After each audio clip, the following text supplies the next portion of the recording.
देखिए, पहलगांव की घटना ने पूरी दुनिया का ध्यान अपनी ओर आकर्षित किया। हम लोग 21वीं सदी की बात करते हैं, हम लोग इंसानियत की बात करते हैं, लेकिन जिस तरीके से पड़ोसी मुल्क ने निर्दोष लोगों का कत्ल किया और उन बहनों के सिंदूर को उजाड़ा जो गए तो घूमने थे वहाँ, लेकिन 2 लोग गए थे, अकेले उन्हें वापस लौटना पड़ा, जिसके लिए हमारे देश के प्रधानमंत्री और विशेष तौर से मैं सैल्यूट करना चाहूँगा अपने देश की सेनाओं को, जिन्होंने पड़ोसी मुल्क की उस करतूत के लिए आतंकवाद के तकरीबन 9 अड्डों को नेस्तो नाबूद किया। और एक समय हमें लगने लगा था कि शायद भयंकर युद्ध ना हो जाए। हो सकता है नौजवानों को युद्ध अच्छा लगता हो, लेकिन युद्ध के परिणाम अच्छे नहीं होते, क्योंकि हमने 1947 में बंटवारे का दंश झेला जब 10 लाख लोग मारे गए। 1962-65 की लड़ाई हमने देखी, 71 की लड़ाई हमने देखी,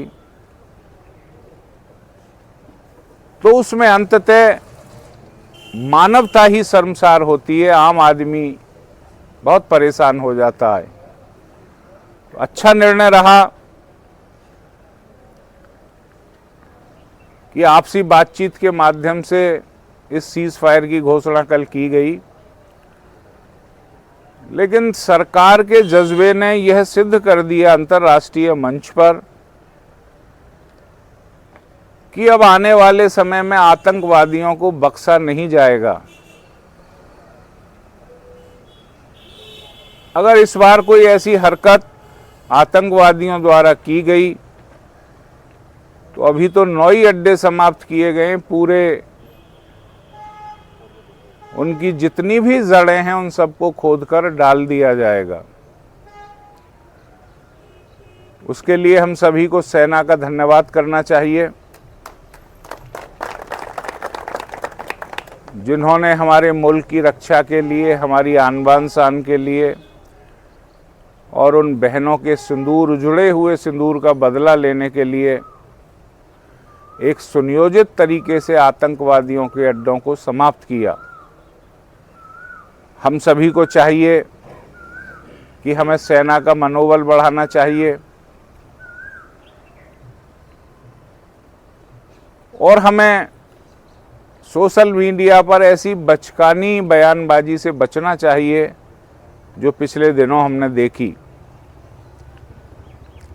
ये सब जानते हैं कि भारत और पाकिस्तान दोनों के पास परमाणु शक्ति है, इसलिए सरकारों को, सेनाओं को, अन्य मुल्कों को बहुत सोचना पड़ता है। किसी भी व्यक्ति की एक छोटी सी गलती अगर परमाणु संघर्ष की ओर ले जाए तो उससे बहुत बड़ी मानवता का विनाश होता है। और फिर हमारे मुल्क ने तो पूरी दुनिया को शांति का संदेश दिया। ये तो एक सबक था पाकिस्तान के लिए, हमारे देश के प्रधानमंत्री का,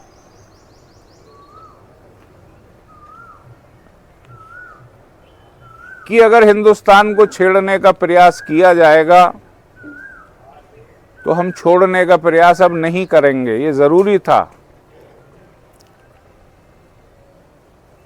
हम उस सनातन संस्कृति के लोग हैं जहां सभी धर्मों का सम्मान किया जाता है।